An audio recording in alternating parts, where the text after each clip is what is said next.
بسم الله الرحمن الرحيم. بسم الله الرحمن الرحیم الحمد للہ وکفا والصلاة والسلام علی من لا نبی بعد اما بعد. عزیز طلبہ، آج کتاب الہدایہ جو ثالث کا سبق نمبر 272 ہے، اور اس سبق میں مثلا جنس کیفیت و تحالف کے متعلق بات کریں گے، اور کتاب کی عبارت وَيَبْتَدِئُ بِيَمِينِ الْمُشْتَرِ سے لے کر فَلَزِمَ الْقَوْلُ بِثُبُوتِهِ تک ہوگی. آتے ہیں کتاب کی عبارت کی طرف. قال وَيَبْتَدِئُ بِيَمِينِ الْمُشْتَرِ، اور قاضی صاحب مشتری کی قسم سے ابتدا کریں گے. وَهَذَا قَوْلُ مُحَمَّدٍ وَأَبِي يُوسُف آخِرًا رحمهم اللہ تعالی، اور یہ امام محمد اور قاضی ابو یوسف رحمہ اللہ تعالی کا آخری قول ہے. وَهُوَ روایت عن ابی حنیفہ رحمہ اللہ تعالی، اور امام اعظم ابو حنیفہ رحمہ اللہ تعالی سے ایک روایت ہے. وَهُوَ الصحیح، اور یہی صحیح ہے. لأن المشتری اشدهما انکارا، اس لیے کہ دونوں میں سے مشتری انکار کے اعتبار سے زیادہ سخت ہے.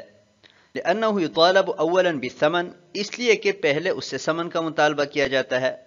اور لأنه يتعجل فائدة النقول، یہ اس لیے کہ نقول کا فائدہ جلدی ظاہر ہوتا ہے. وهو الزام الثمن، اور وہ ثمن لازم کرنا ہے. ولو بدأ بيمين البائع، اور اگر بائع کی قسم سے ابتدا کیا گیا تتأخر المطالبة بتسلیم المبيع الى زمان استیفاء الثمن، تو مبیع کے حوالگی کا مطالبہ مؤخر ہوگا ثمن کی وصولی کے زمانے تک. وكان ابو یوسف رحمہ اللہ تعالی یقول اولا يبدأ بيمين البائع لقوله عليه الصلاة والسلام اذا اختلف المتبايعان فالقول ما قاله البائع. اور قاضی ابو یوسف رحمہ اللہ تعالی پہلے فرمایا کرتے تھے کہ بائع کی قسم سے ابتدا کیا جائے گا حضور اکرم صلی اللہ علیہ وسلم کے قول کی وجہ سے، کہ جب بائع اور مشتری میں اختلاف ہو جائے تو قول بائع کا معتبر ہوگا. خصہ بالذکر واقل فائدته التقدیم، حضور اکرم صلی اللہ علیہ وسلم نے بائع کا خاص طور پر ذکر کیا ہے، اور کم سے کم فائدہ اس کا اس کو مقدم کرنا ہے. قال ويبتدئ بيمين البائع، تحالف کی بحث چل رہی ہے کہ اگر بائع اور مشتری کے مابین اختلاف ہو جائے تو حضور اکرم صلی اللہ علیہ وسلم کی ارشاد مبارک کے پیش نظر دونوں سے قسم لی جائے گی. لیکن مسئلہ یہ ہے کہ ابتدا قاضی صاحب کس سے کریں گے؟ تو امام قدوری رحمہ اللہ تعالی نے ذکر فرمایا کہ مشتری کے قسم سے ابتدا کریں گے، پہلے مشتری سے قسم لیں گے اور اس کے بعد بائع سے قسم لیں گے. یہ امام محمد اور قاضی ابو یوسف رحمہ اللہ تعالی کا آخری قول ہے، اور امام اعظم ابو حنیفہ رحمہ اللہ تعالی سے بھی یہی ایک روایت ہے. اور اسی کی صاحب ہدایہ نے تصحیح فرمائی ہے کہ یہی قول صحیح ہے کہ قاضی صاحب مشتری کی قسم سے ابتدا کریں گے. لأن المشتری اشدهما انکارا، یہاں سے صاحب ہدایہ وجہ بیان فرما رہے ہیں کہ مشتری کی قسم سے ابتدا کیوں ہوگی. تو وجہ یہ بیان فرمائی ہے کہ بائع اور مشتری میں سے سخت انکار مشتری کا ہے، اس لیے ابتدا بھی اسی سے ہوگی. اور اس کے انکار کی شدت کی وجہ یہ ہے کہ پہلے مشتری سے ثمن کا مطالبہ کیا جاتا ہے، تو جب پہلے اس سے ثمن کا مطالبہ ہوگا تو وہ انکار بھی پہلے کرے گا. تو جب اس کا انکار مقدم ہے تو اس اعتبار سے اس کا انکار بائع کے انکار کی نسبت زیادہ سخت ہے. اور دوسری وجہ یہ بیان کی گئی ہے کہ مشتری کا انکار اس لیے بھی سخت ہے کہ اس کا انکار دو چیزوں کو متضمن ہے، ایک وجوب ثمن اور ایک ادائے ثمن کو. اور اس کے برخلاف بائع کا جو انکار ہے وہ ایک چیز کو متضمن ہوتا، اس اعتبار سے بھی اس کا انکار سخت ہے، لہٰذا پہلے مشتری سے قسم لی جائے گی. او لأنه يتعجل فائدة النقول، یہ تیسری وجہ ہے کہ مشتری سے پہلے قسم اس لیے لی جائے گی کہ اگر وہ قسم سے انکار کرتا ہے تو نقول عن الیمین کی وجہ سے فوراً ثمرہ اور فائدہ مرتب ہوتا ہے. اس لیے کہ اگر اس نے قسم سے انکار کیا تو فوراً اس سے کہا جائے گا کہ آپ پر ثمن لازم ہے، آپ ثمن کی ادائیگی کریں.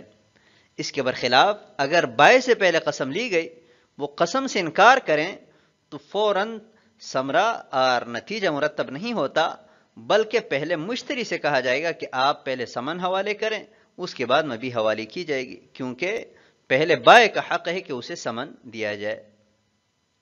تو اس اعتبار سے بھی ضروری ہے کہ پہلے مشتری کی قسم سے ابتدا کریں تاکہ جلد از جلد نتیجہ اور فائدہ مرتب ہو، کیونکہ نقول عن الیمین ہے ہی اسی لیے کہ یہ جھگڑا ختم ہو اور فوراً فیصلہ صادر کیا جائے۔ وَلَوْ بُدِيَ بِيَمِينِ الْبَائِعِ، اس سے ہم نے بیان کیا کہ اگر قاضی صاحب پہلے بائع سے قسم لیں تو مشتری کو فوراً مبیع لینے کا حق حاصل نہیں ہے، بلکہ مبیع کی حوالگی اس وقت تک مؤخر ہوگی کہ جب تک مشتری ثمن ادا نہ کریں۔ وکان ابو یوسف رحمہ اللہ تعالی یقول اولا، پہلے ذکر کردہ قول تو قاضی ابو یوسف رحمہ اللہ تعالی کا آخری قول ہے۔ پہلے وہ فرمایا کرتے تھے کہ بائع کے قسم سے ابتدا کی جائے گی، اور بطور استدلال معطا امام مالک رحمہ اللہ تعالی کی ایک روایت پیش کرتے تھے کہ اذا اختلف المتبايعان فالقول ما قاله البائع، تو حضور اکرم صلی اللہ علیہ وسلم نے خاص طور پر بائع کا ذکر کیا ہے، تو تخصیص بالذکر کا کم از کم اتنا فائدہ تو ہونا چاہیے کہ یمین میں اسے مقدم کیا جائے۔ آتے ہیں اگلی عبارت کی طرف، فَإِنْ كَانَ بَيْعَ عَيْنٍ بِعَيْنٍ أَوْ ثَمَنٍ بِثَمَنٍ بَدَأَ الْقَاضِي بِيَمِينِ أَيِّهِمَا شَاءَ لِاسْتِوَائِهِمَا، اور اگر عین کی بے عین کے عوض ہو یا سمن کی بے سمن کے عوض ہو تو قاضی دونوں میں سے جس سے چاہے قسم کی ابتدا کریں کیونکہ دونوں برابر ہے۔ وصفۃ الیمین ان یحلف البائع باللہ ما باعہ بألف، اور قسم کی صفت یہ ہے کہ بائع سے ان الفاظ میں قسم لی جائے کہ بخدا اس نے اسے 1000 کے عوض فروخت نہیں کی ہے۔ ویحلف المشتری باللہ ما اشتراہ بألفین، اور مشتری سے ان الفاظ میں قسم لیں کہ بخدا اس نے یہ مبیع 2000 کے عوض نہیں خریدی ہے۔ وقال فی زیادات یحلف البائع باللہ ما باعہ بألف ولقد باعہ بألفین، اور امام محمد رحمہ اللہ تعالی نے زیادات میں فرمایا کہ بائع سے ان الفاظ میں قسم لی جائے گی کہ بخدا اسی یہ مبیع 1000 کے عوض فروخت نہیں کی ہے اور 2000 کے عوض فروخت کی ہے۔ وَيُحَلَّفُ الْمُشْتَرِيَ بِاللَّهِ مَا اشْتَرَاهُ بِأَلْفَيْنِ وَلَقَدِ اشْتَرَاهُ بِأَلْفٍ، اور مشتری سے ان الفاظ میں قسم لی جائے گی کہ بخدا اس نے یہ مبیع 2000 کے عوض نہیں خریدی ہے اور 1000 کے عوض خریدی ہے۔ يُضَمُّ الْإِثْبَاتُ إِلَى النَّفْيِ تَأْكِيدًا، نفی کے ساتھ اس بات کو تاکیداً ملایا جائے گا۔ وَالْأَصَحُّ الْاقْتِصَارُ عَلَى النَّفْيِ، اور اصح قول یہ ہے کہ نفی پر اکتفا کیا جائے۔ لأن الایمان علی ذلک وضعت، اس لیے کہ قسمیں اسی پر وضع کی گئی ہے۔ دل علیہ حدیث القسامت، اور اس پر قسامت کی حدیث دال ہے۔ باللہ ما قتلتم ولا علمت له قاتلا، کہ بخدا تم نے اسے قتل نہیں کیا ہے اور نہ ہی اس کا قاتل معلوم ہے۔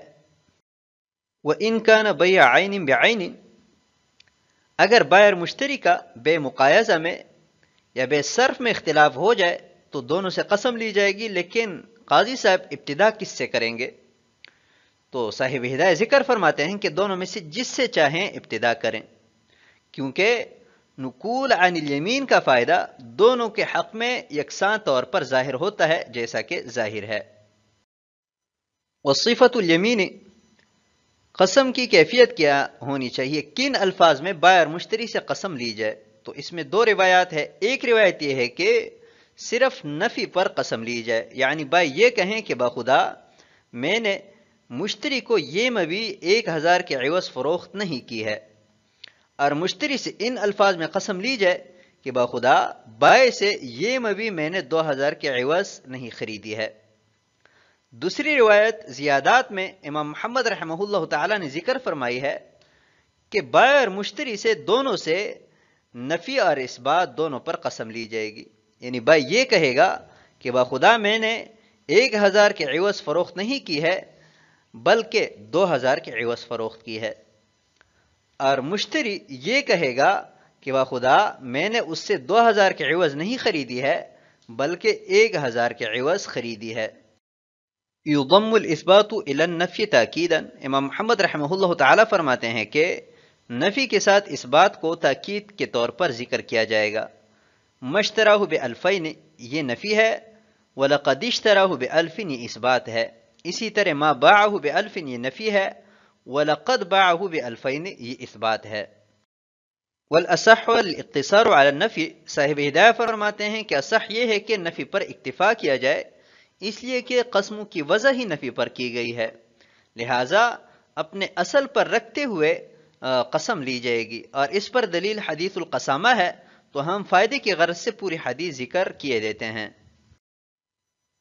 حدیث شریف بخاری اور مسلم میں منقول ہے، جس کے الفاظ یہ ہے کہ عن بشیر بن یسار زعم ان رجلا من الانصار يقال له سهل بن ابي حثمة اخبره ان نفرا من قومه انطلقوا الى خيبر فتفرقوا فيها ووجدوا احدهم قتيلا وقالوا للذي وجد فيهم قد قتلتم صاحبنا، قالوا ما قتلنا ولا علمنا قاتلا، فانطلقوا الى النبي صلى الله عليه وسلم فقالوا يا رسول الله انطلقنا إلى خيبر فوجدنا أحدنا قتيلا، فقال الكبرى الكبرى، فقال لهم تأتون بالبينة على من قتله، قالوا ما لنا بينة، قال فيحلفون، قالوا لا نرضى بأيمان اليهود، فكره رسول الله صلى الله عليه وسلم أن يبطل دمه فواداه 100 من إبل الصدقة۔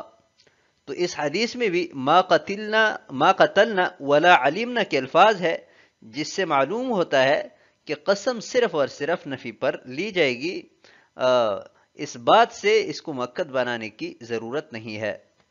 آتے ہیں اگلی عبارت کی طرف، قال فإن حلف فسخ القاضي البيع بينهما، پس اگر دونوں نے قسم اٹھائی تو ان دونوں کے مابین قاضی صاحب بے فسخ کر لیں گے۔ وهذا يدل على أنه لا ينفسخ بنفس التحالف، اور یہ دلالت کرتا ہے کہ نفس تحالف سے بے فسخ نہیں ہوگی، لأنه لم يثبت ما ادعاه كل واحد منهما، اس لیے کہ دونوں میں سے ہر ایک نے جو دعویٰ کیا ہے وہ ثابت نہیں ہوا۔ فيبقى بيع مجهول، لہذا بے مجہول باقی رہی۔ فيفسخه القاضي قطعا للمنازعة، تو جھگڑا کو ختم کرنے کے لیے قاضی صاحب اسے فسخ کر لیں گے۔ او يقال اذا لم يثبت البدل يبقى بيعا بلا بدل وهو فاسد، یا کہا جائے گا کہ جب بدل ثابت نہیں ہوا تو بے بغیر بدل کے رہی اور وہ فاسد ہے۔ ولا بد من الفسخ فی البیع الفاسد، اور بے فاسد کو فسخ کرنا ضروری ہے۔ قال فإن حلف فسخ القاضی البیع بینہما، سابق میں کیفیت یمین اور اسی طرح قاضی صاحب کس کے قسم سے ابتدا کریں گے، اس پر بالتفصیل بات ہو چکی ہے۔ یہاں سے مسئلہ بیان کر رہے ہیں کہ اگر بائر مشتری دونوں نے قسم اٹھا لی تو قسم اٹھانے کے بعد قاضی صاحب دونوں کے مابین بے فسخ کر دیں گے۔ وَهَذَا يَدُلُّ عَلَىٰ أَنَّهُ لَا يَنْفَسِخُ بِنَفْسِ التَّحَالُفِ، صاحب ہدایت ذکر فرماتے ہیں کہ متن کی اس مسئلہ سے معلوم ہوا کہ صرف بائر مشتری کی قسم اٹھانے سے بے فسخ نہیں ہوگی، بلکہ قاضی صاحب فسخ کریں گے۔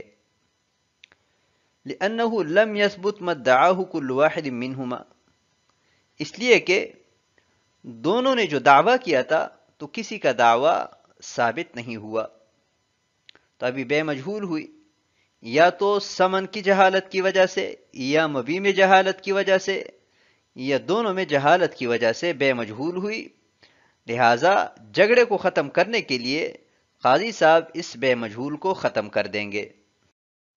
او یقال اذا لم یثبت البدل، یا یوں کہا جائے گا کہ متعاقدین کے اقوال میں تعارض ہے، تو تعارض کی وجہ سے دونوں کے قول ساقط ہو جائیں گے اور بدل ثابت نہیں ہوگا، تو بے بلا بدل ہو جائے گی، اور بے بلا بدل فاسد ہے، اور بے فاسد کا حکم یہ ہے کہ اسے فسخ کیا جائے، واجب الرفع ہے۔ تو اس سے بھی معلوم ہوا کہ نفس تحالف سے بے ختم نہیں ہوگی، بلکہ الگ سے فسخ کرنا ضروری ہے۔ قال وَإِن نَكَلَ أَحَدُهُمْ عَنِ الْيَمِينِ، متباعین میں سے ایک نے قسم سے انکار کیا تو اسے دوسرے کا دعویٰ لازم ہو جائے گا، اس لیے کہ نقول عن الیمین امام اعظم ابو حنیفہ رحمہ اللہ تعالیٰ کے نزدیک بدل ہے، یعنی فرخ دلی کا مظاہرہ کرتے ہوئے اپنا حق چھوڑ دینا ہے۔ تو جب اس طرح ہے تو اس کا دعویٰ دوسرے کے دعوے کے معارض نہیں رہا، گویا کہ اس نے اپنے خصم کے دعوے کو تسلیم کر لیا۔ اور خصومت کی صورت میں جب ایک فریق دوسرے کے دعوے کو تسلیم کر لیتا ہے تو دوسرے کے حق میں فیصلہ کر دیا جاتا ہے، لہذا جو شخص انکار کرے گا تو اس کے خصم کے حق میں فیصلہ ہو جائے گا۔ تو آج کے سبق کو ہم اسی پر ختم کرتے ہیں۔ والسلام علیکم ورحمۃ اللہ وبرکاتہ۔